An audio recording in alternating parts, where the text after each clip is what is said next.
Today's episode of Chat and Chew is sponsored by Big, the brand agency.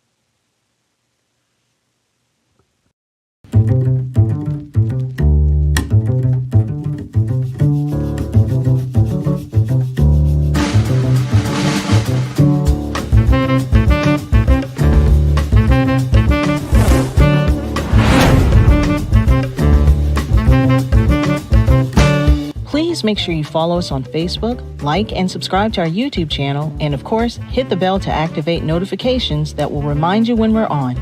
Please be sure to leave us a comment to let us know how we're doing. We'd love to hear from you.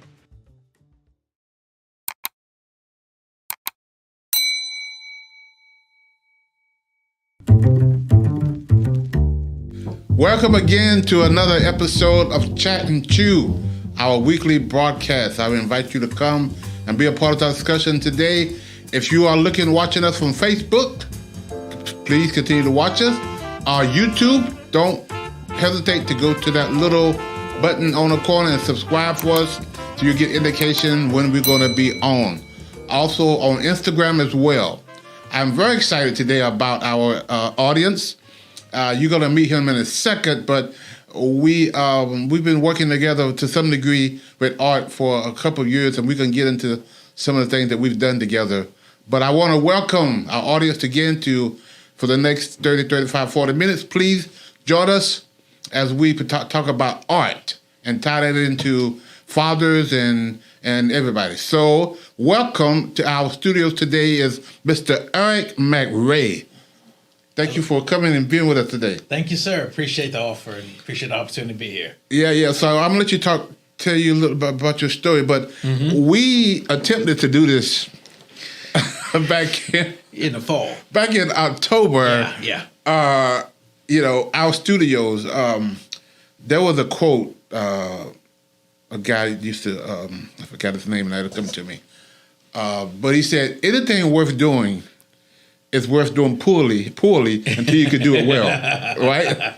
So we've been doing this podcast, and we were doing it very poorly because be not ashamed of humble beginnings. I know, right? There you go. We had wires hanging from on the floor and everything. It was just jacked up, and we did it actually for about a year, and the last time you came. We was in the process trying to do a podcast, and it got so bad. I thought it was a great experience. It got so bad, and we were going to try to piece it together, make it work, and it didn't work. What is it? It made it to the cutting room floor kind of thing? Yeah. It just got. Anyway, my team was working on it, and Tammy was working, really trying to put it together, so we just kind of shut the whole thing down for a couple months. Right. We got a little grant, so now you come and you see we're not perfectly white yet, but. We're getting there, and it's a lot better than it was before. And all those little pitfalls that we had before, hopefully we won't have that this time. All right. So welcome again. We're gonna do this again. Thank you, sir. First of all, tell us who you are, your family, and you're married, and all that good stuff. My name's Eric MCray. I'm originally from Washington, D.C. I grew up in D.C., Northwest D.C. Okay. Went to college at Maryland Institute College of Art in Baltimore, where I received my Bachelor of Fine Art. I received a scholarship to help finance that education, a very pricey school, to say the least. And otherwise, I wouldn't have been able to go there. It was just, okay. But the fact you got a scholarship. Oh, yeah. And when I was in high school, I had some really good teachers in public school. And I kind of stood out from doing art when I was since the first grade. All children create art. I just never stopped, and had some great teachers to nurture me. Specifically, I remember Miss Rich. She was really awesome, and helped me get a strong portfolio together. So when I went to a college fair for art schools, I'm there with a 3-piece suit on. Right. At a college fair with a power tie on, so I obviously stood out. And the lady from the school saw my portfolio, and she said, this is really strong work you're already doing, college freshman level work, and asked about me attending a school. I said, I don't have the finances. My mother basically said, you want to go to college by faith, and that's just, right. I wasn't a man of faith then, but my mother's faith actually brought me over that line. So doors opened, I went off to college, finished there, then I moved from Baltimore back to D.C., then North Carolina. Married my sweetheart. She was attending North Carolina Central University. Oh, wow, okay. And we were married 36 years. Congratulations. Yeah. Brother. Wow. Yeah, 36 years, right? And I always wonder how people did that. And I'm still scratching my head. How does that happen, you know? But it's been a blessing. We have 2 children, and they're almost grown. And my daughter's attending college. Cool. And it's been a wonderful experience. I've been a full-time artist I've been a full-time artist now for like 25 years. But I've been doing arts my whole life. Wow. So it's nothing, the arts is something that's very much a regular part of who I am. Yeah. Okay, so tell us something about you, to the audience, that may surprise us about you. Surprise you. What's your hobby, the thing that you love to do? I like to garden. Like to garden, okay. My mother was really into plants and gardening, and I picked that up from her.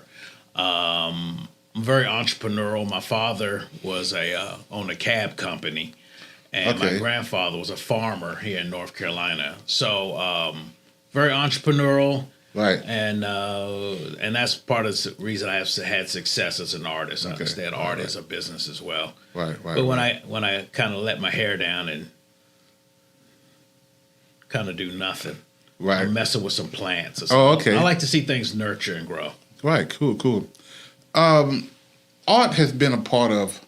This is African American. This is a Black History Month, and art has been a part of our history from a long time. Give us a little bit of history of art and Black culture. Yeah.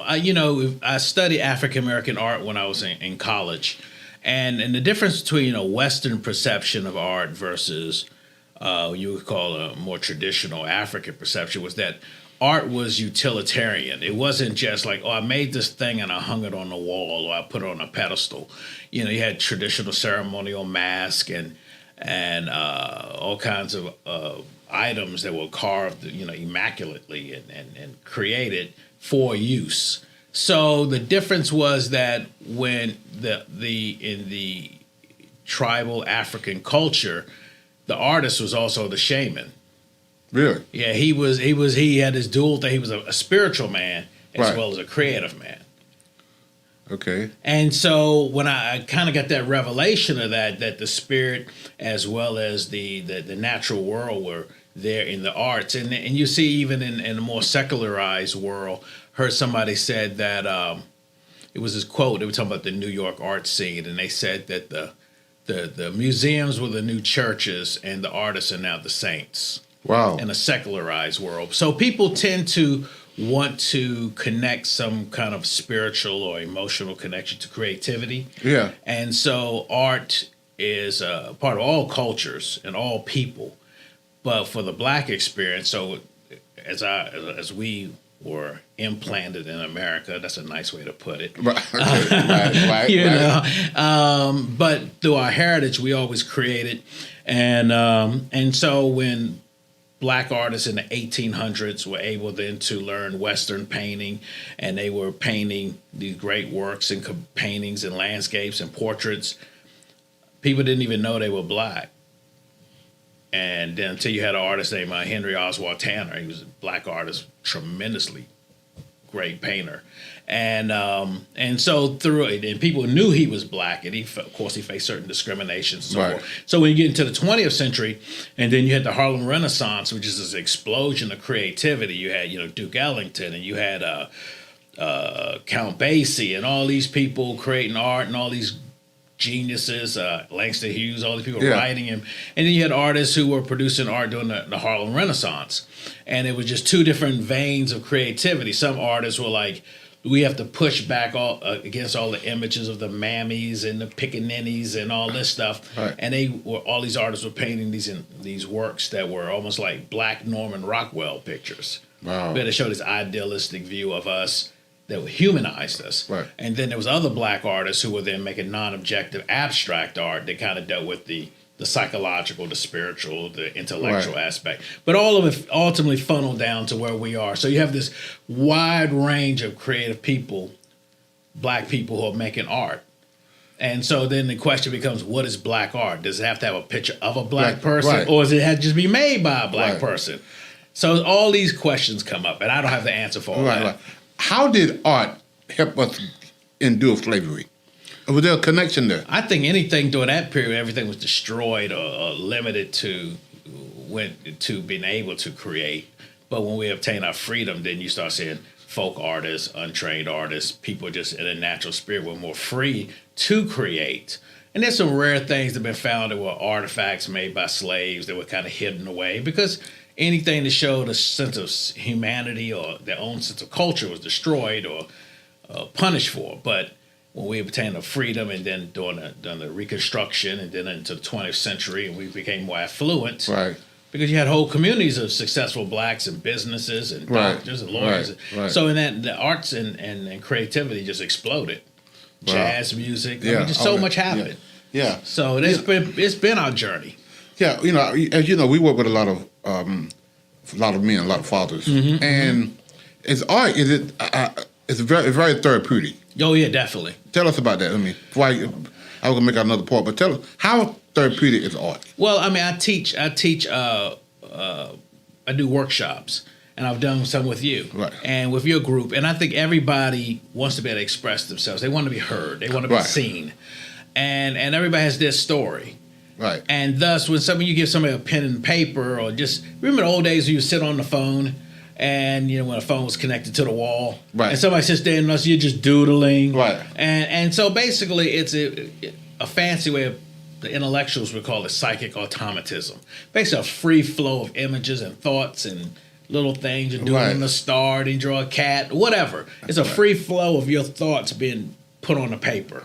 Right. So some people exercise that through poetry, through singing, whatever, and some do it through the visual arts. Yeah. So I would encourage anybody and everybody to create. Yeah. So the point was, we work with a lot of fathers, and one of my mentors, Miss Betty Murchison, wanted to she bring. Was a teacher local. Yeah, she wanted to bring some art to our fathers. Yeah, these are guys that are struggling with substance abuse and all kind of disadvantages, and so when she proposed to start a art class, I kind of pushed back on it. I was like, these guys are interested in art. I mean, come on, Miss Betty, I know you're good and all that, but they ain't really. But because Miss Betty, who she is, I said, I'm going to try it. Right. So we set up some time on Saturday morning, and we asked guys who wanted to come on Saturday morning and just draw. It blew me out the water. Every Saturday morning at 9 o'clock, we had 10, 15 guys come to our office to paint. Because you gave them permission. Yes, and they painted, and I mean, we had a good time. They painted so many pictures that we auctioned some of them off. Right. And the guys got to take that money. We didn't get none of that money. Right. We gave all that money to them. And we actually we got some pictures hanging on our wall that those guys painted during that time. It was just before COVID. Right. We kind of shut it down because of COVID. But it just it blew me. I mean, you got these guys who, burly guys, and now they're coming here, these badass guys. Yeah, these guys are just, because usually art's not necessarily always connected with machismo. Yes. And like during the 1940s, it was all these artists who were abstract, like Jackson Pollock. You're a Jackson. These guys were drinking, carousing, brawling guys, and they made art. Yes. And they wanted to make art macho. Yes. And so that's one of those stigmas that come with the arts. And art is for everybody. Yeah. And I remember, and we have a collage on the wall that I think Tammy's going to show eventually. But you called me, I don't know, a few years ago and said, hey, you got a grant to that was some years ago. To create a collage of fathers. We did a big mural. Fathers and their kids. And we got the mural together and we put it together. And that Saturday morning, we had some of our guys. Had a big turnout. It was fathers and sons and working the kids, on the pieces together. And they worked on that painting. And I love it so much. It's been hanging on our wall ever since you did it. Yeah. I got a friend of mine who created a big frame for it, and it's hanging on. Well, I won't say I did. I designed it. But you gave us the opportunity to do that. And I think as a team effort, we worked on a really stunning piece, and it has a lot. It offers a lot. Yes. And my assistant came along; she helped me as well, and we cleaned it up and got it ready for you. But I think it was a great opportunity for those men. Once again, I mean. And your point was the reason why you got that grant, I believe, you wanted to expose African people of color to art that sometimes we're not exposed to. Talk about that. Well, understanding of art and appreciation of art a lot of time is cultural and socioeconomic. You know, I had an art studio at Art Space for 21 years, and I'd have certain groups of people bring their kids to my studio at Christmas to pick out art. And they say, "Oh, they got plenty of video games. I want them to start collecting art." And these are young kids. Right. They're elementary school age, and they've already been nurtured and encouraged to appreciate art and artists. Right. So they're like, "This is Mr. McRae." You know, they treated me like I was somebody significant in their family. And so back to the old thing of the shaman. All of a sudden, I held this spiritual, emotional position in their family. And now I just had a lady recently commission me to paint something that she gave for her daughter, who used to work with me, to her granddaughter. So back to culture and exposure and so forth. In the Black community, I think there is a great appreciation for art. But there's always the concern about survival or prosperity and things. So being like, people think I'm really rich or I'm really poor. Right. If you, I'm never, the guy in the middle. Right. It's like I'm a millionaire or I'm a guy. Yeah, you're a struggling artist. I can barely make ends meet. Are you this? Or I'm driving a Ferrari. You know. And neither one is really. I mean, there are artists on both extremes, but it's really the ones who are successful fall somewhere in the middle. Wow. Yeah. And so that stigma, that concern about can you make a living? But for me, anybody I tell to create art or encourage to create art, it's not about money. It wasn't about money for me. My mother told me, and I mentioned my mother often. My father died when I was really young, so it's not that he choose to be there. Right. He passed on. Right. So my mother raised me with a good part of my life. But she said anybody who's good at anything can make a living at it. Right. And I came from your gifts and talent will make room for you, right? So I came from a family of creative people. Thus, it was expected me to do something with it. Right. The talents. Back to Jesus and give everybody a certain amount of talents. Right. God gives you talents. So the thing was that I tell people to make the art for you. Right. Bunch of guys go play golf. Bunch of people get together, play cards. Bunch of folks go bowling. You sew a dress, whatever. It's for you. Right. You're having a good time. You're not sitting there, can I make a living one day playing golf? And of course you don't think like that. Right. You're just a bunch of guys having fun. Right. So same way to encourage people to make art for themselves.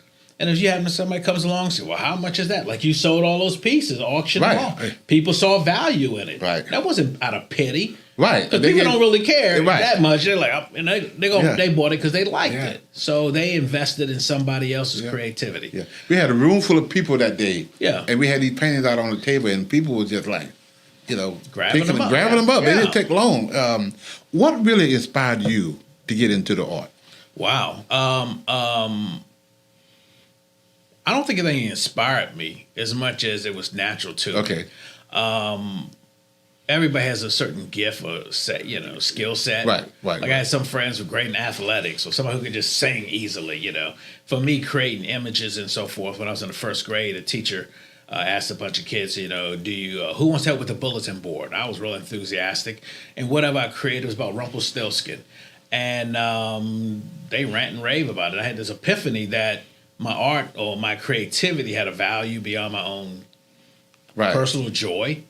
And that path started for me. But I felt I was called to be an artist. I think that's what I was meant to be. Right. Now I can do other things. Yes. I worked in other professions. Right. But at the core of it, artist. Right. I'm a creative being. And in some fashion, making something is what I do. And I can't stop myself from doing it. It just happens. What feeling do you get when a person come in and buy the artwork that you made from scratch? Your imagination, you saw it, you put it on a piece of paper, you painted it, and somebody come in and say, I want to give you $300 for it. I just had a lady message me before we started to buy a painting for $2,000. Wow. Just now.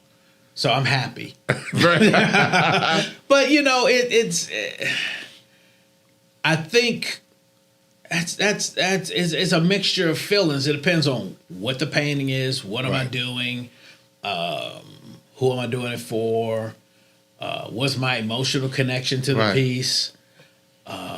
It varies. It runs the gambit because I remember one of the first pieces I sold for a pretty decent price, which I thought was a lot. It was only $50 back then. I felt a little guilty. Why? I don't know. I think you're conditioned somewhere to feel guilty. Right. Like you shouldn't be making money. Yeah, I mean, you have to reprogram yourself to be successful as an artist. But then I've sold paintings for thousands and thousands of dollars and thought nothing of it. Wow. Like I had this exhibition and I sold, lots of work, thousands and thousands of dollars worth of work. I talked to all these people, really intense night. That night I left the gallery. I drove to Harris Teeter.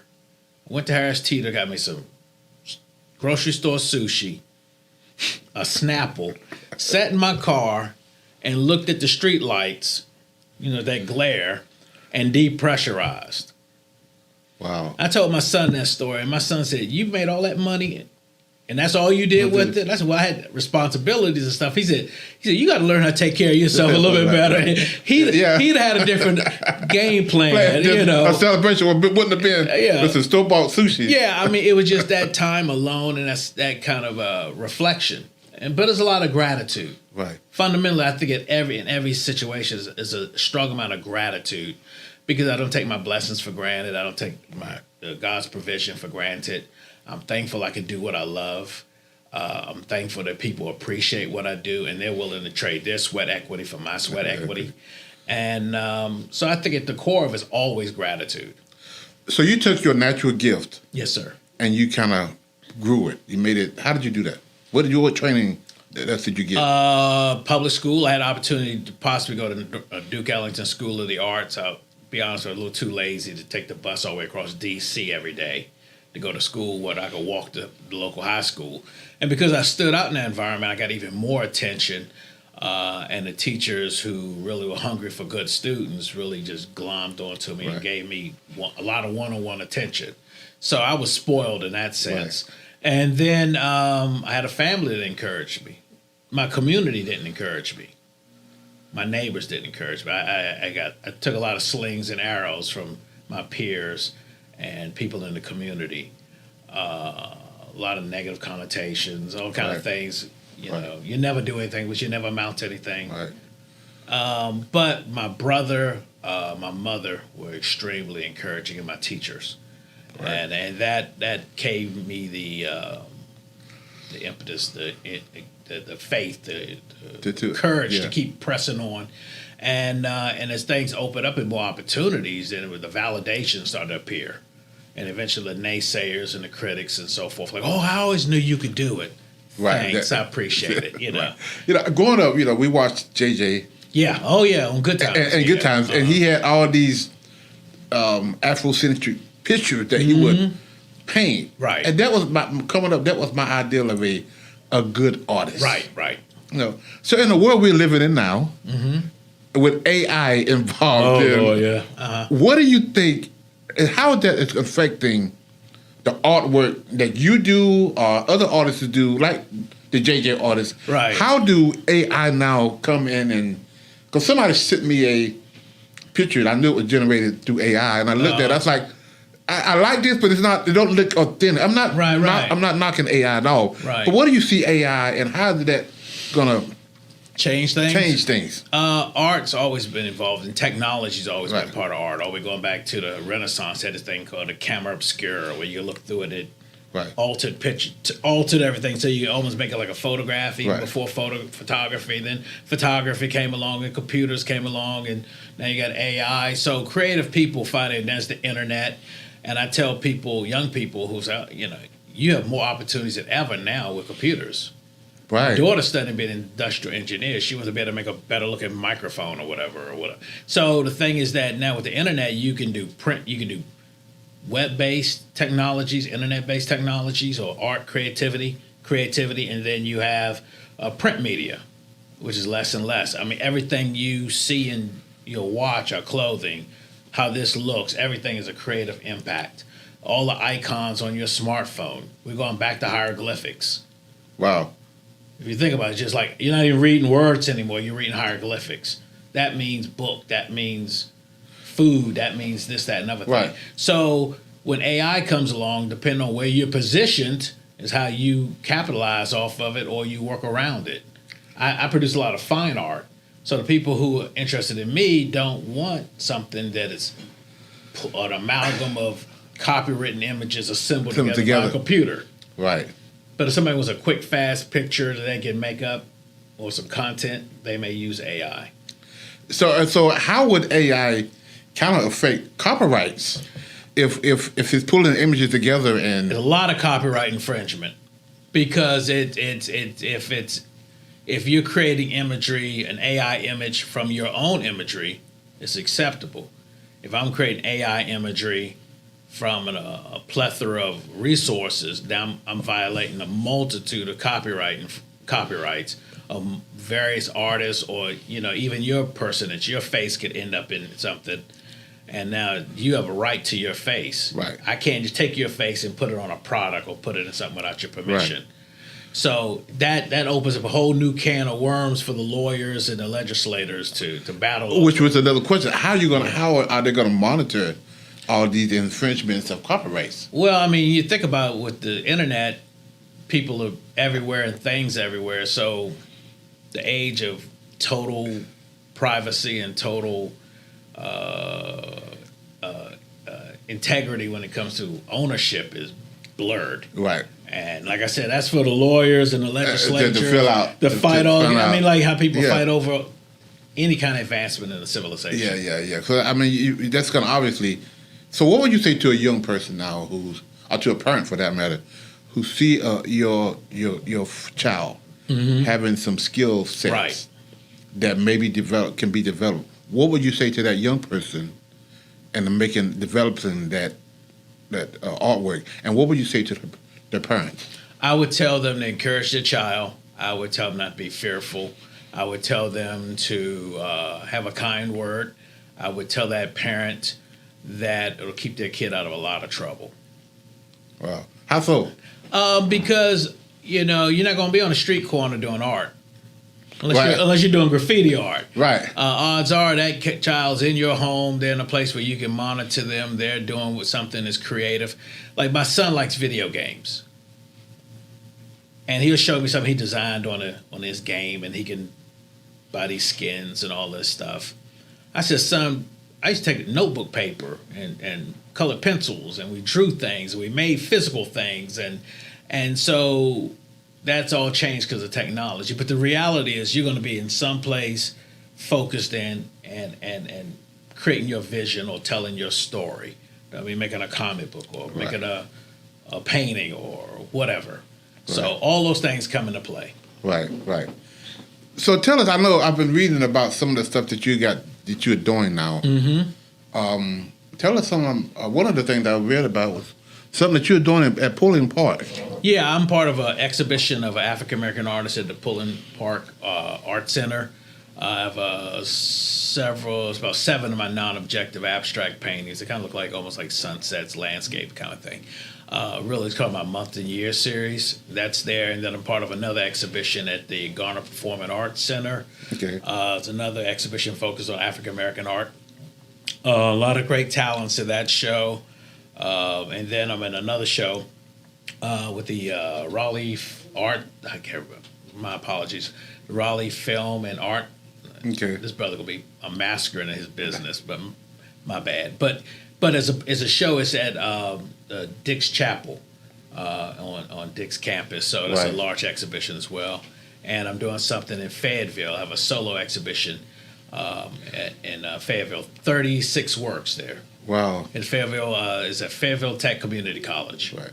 So do you do a lot of abstract painting, or do you do the painting like the JJ type? Yeah, that was Ernie Barnes' work. Matter of fact, he was from Durham. Okay. Yeah, he's matter of fact, Sugar Shack. He did the famous painting Sugar Shack from Marvin Gaye. But I've run the gambit from painting African American experience, landscape, the nudes. That gets a good conversation going. Nudes, abstract work, the whole thing. I've done comics, murals, photography, some digital art across the board. But currently, I'm painting a lot of African American works in a collage medium, and also periodically doing some abstract art. Right. So you have an idea of a painting. I mean, how do you get your ideas for a picture I want to paint? You say, you go to your office like, I want to paint something. Is that inspired? I mean, do you have picture in your mind that you take and use to draw that, or you just create it as you go? All the above. All the above. Okay. It just depends on the circumstance. Sometimes I'm have an idea for a series, and I tend to like it working a theme, and so I was doing jazz musicians. Okay. So for years, for 20 plus years, I just painted lots of jazz musicians. Questions what style I was going to work in, but I was always working on jazz musician. I still do some periodically. Right. Or I may have a really unique idea of how can I approach something, and how can I use materials and methods to create things. So it's always that just responding, and you may see a piece of art and go, like, wow, I like how that person used that color. Or I might look at what you're wearing right now, so that color combination works well. I'm going to work that into a painting. Or I might meet a person and say, I want to paint them. It just flows towards you and through you, and then you create something tangible. I used to sit on Saturday morning and watch this artist guy on TV, Bob Ross. Yes, and how he would take a blank canvas piece of paper, and by the time he finished with it, he's got this amazing looking, he's like, I'm just going to add a little bit of the fence here and then add a little weeds over here. I think everybody learns that from Bob Ross. Yeah, he's just like the old G, so to speak. Yeah.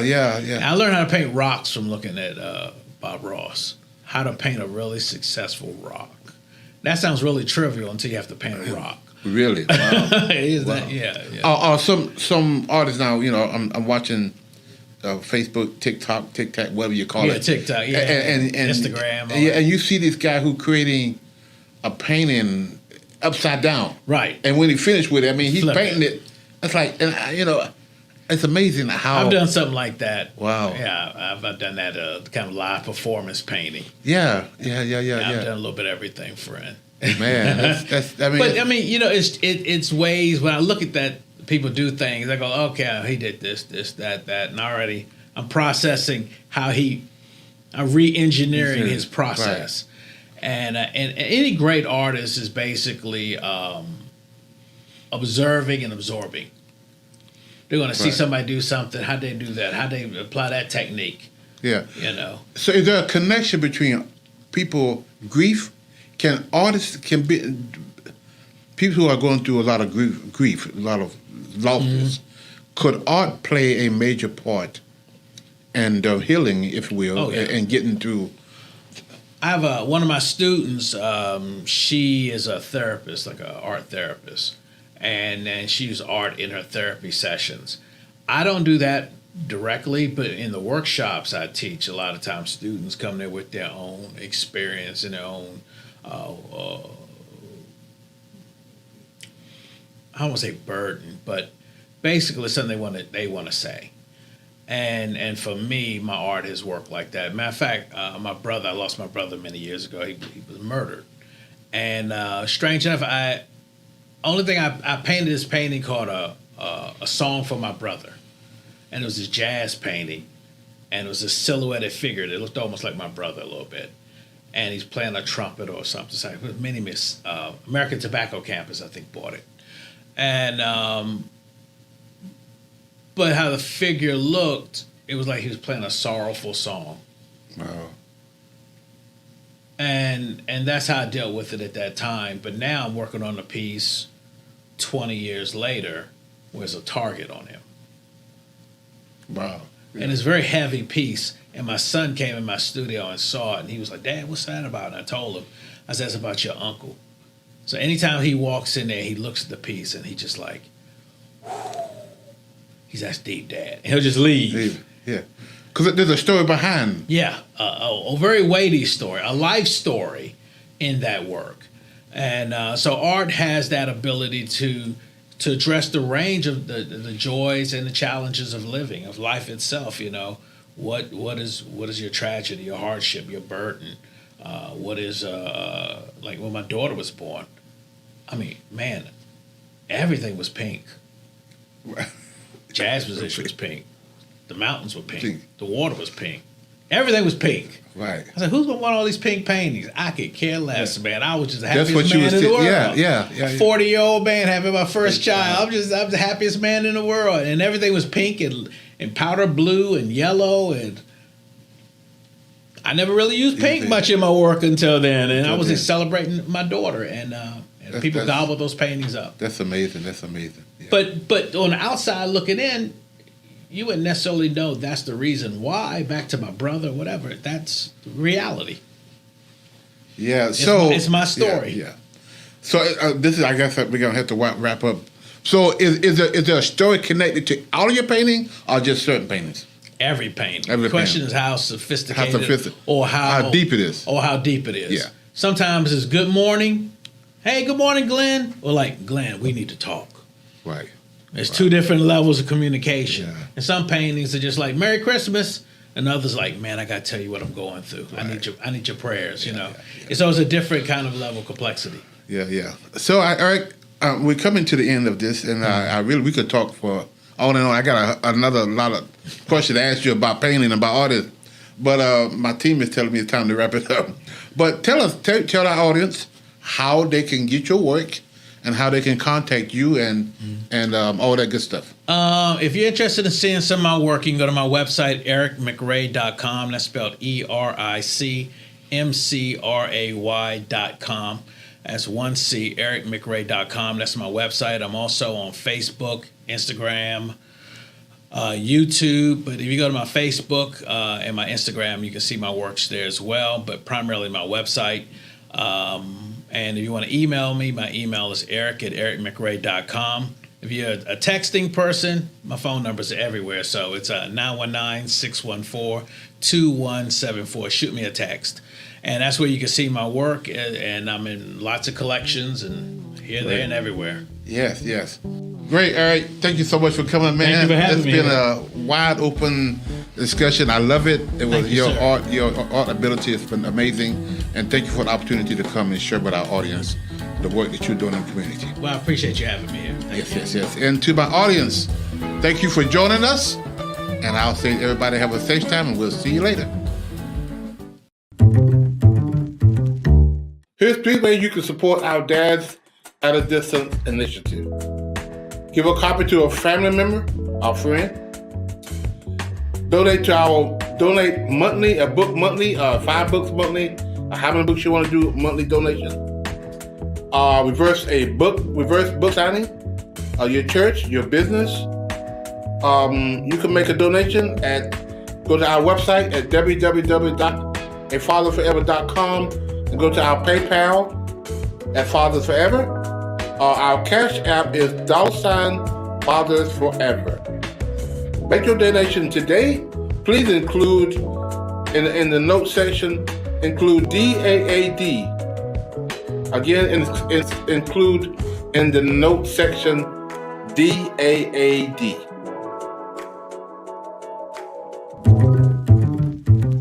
If you or someone you know would like to be a part of the show, please visit our website at www.afatherforever.com or call us at 919-779-9905. The Chat and Chew podcast streams Thursdays at 8 p.m. on YouTube and Facebook.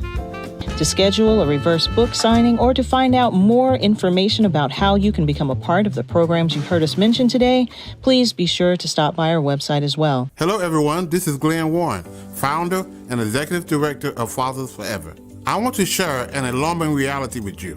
627,000 fathers are incarcerated that have kids under 18. Now, there are 56,000 moms incarcerated who have kids under 18. The reality is there are so many more fathers incarcerated than moms. This is why I Am a Father Forever book exists. Now I need your help. I am inviting you to help us get this book into as many fathers incarcerated as possible. Here's how it works. For your donation of $22, we will provide a book to an incarcerated father. Thank you in advance for helping Fathers Forever heal fathers and save families.